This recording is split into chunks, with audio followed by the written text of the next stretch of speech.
अत्यंत महत्त्वपूर्ण अपडेट पाहतो। हा व्हिडिओ आपण शेवटपर्यंत पाहावा।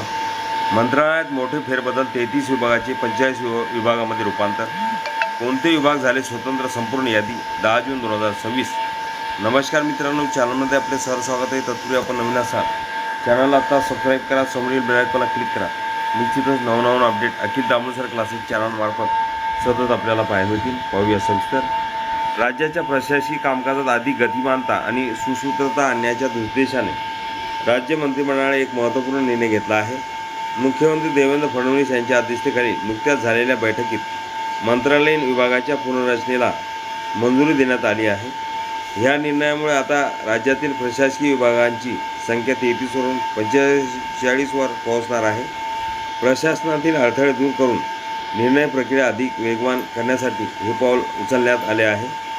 ईज ऑफ डुईंग बिझनेस आणि ईज ऑफ लिव्हिंग या संकल्पनेवर भर देण्याचे राज्य सरकारचे मुख्य धोरण आहे। याआधी मंत्रालयात 33 प्रशासकीय विभाग होते, ज्यात एकाच विभागाअंतर्गत 2-3 उपविभाग चालवले जात होते।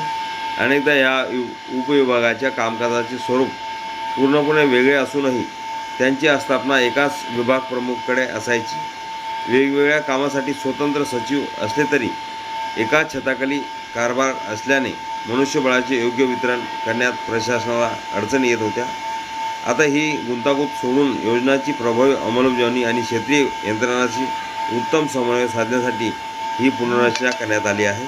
कोणते विभाग झाले स्वतंत्र, संपूर्ण यादी। प्रशासनातील अनेक मोठ्या आणि महत्त्वाच्या विभागाचे विभाजन करून खालील नवीन विभाग तयार केले जाणार आहे। कृषी व पदम विभागाचे विभाजन करून कृषी विभाग, पदम विभाग असे 2 स्वतंत्र विभाग होतील।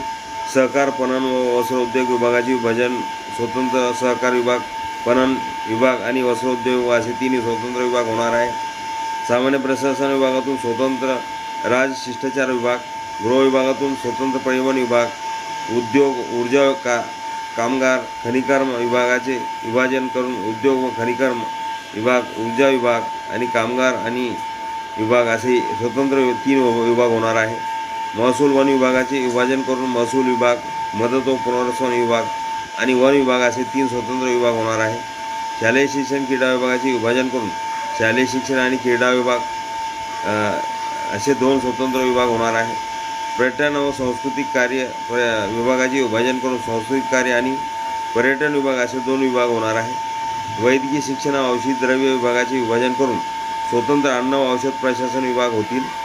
नियोजन विभागातील रोजगार हमी योजना उपविभागाचा समावेश मृद व जलसंधारण विभागामध्ये करण्यात आला आहे। या सर्व प्रशासकीय विभागांची आणि नवीन विभागांच्या निर्मितीची अधिसूचना प्रशासकीय सुधारणा, नाविन्यता, उद्योजकता या उपविभागाकडून लवकरच काढण्यात येईल। या निर्णयामुळे राज्याच्या प्रशासकीय गाडा अधिक वेगाने आणि पारदर्शक पद्धतीने हाकला जाईल असा विश्वास व्यक्त केला जात आहे। विशेष म्हणजे ह्या पुनर्रचनेमुळे सरकारवर कोणताही अतिरिक्त ताण पडणार नाही, कारण यासाठी नवीन पदनिर्मिती केली जाणार नाही। सध्या संबंधित विभागामध्ये जे मंजूर आणि रिक्त अधिकारी किंवा कर्मचारी आहेत त्यांचेच नवीन निर्माण करण्यात आलेल्या विभागांना प्रमाणशीर तत्त्वावर वाटप केले जाईल। प्रत्येक नवीन विभागासाठी आता स्वतंत्र आस्थापना, रोख शाखा आणि नोंदणी शाखा असणार आहे। यामुळे प्रत्येक विभागाला आपले काम अधिक स्वतंत्रपणे, सुटसुटीत आणि कार्यक्षमतेने करता येईल। अजूनही आपण नवीन असाल चॅनल लगेच सबस्क्राईब करा, लाईक करा, कमेंट्स करा, मित्रांना शेअर करायला विसरू नका। असे नवनवीन अपडेट आपल्यापर्यंत सहज पोहोचतील।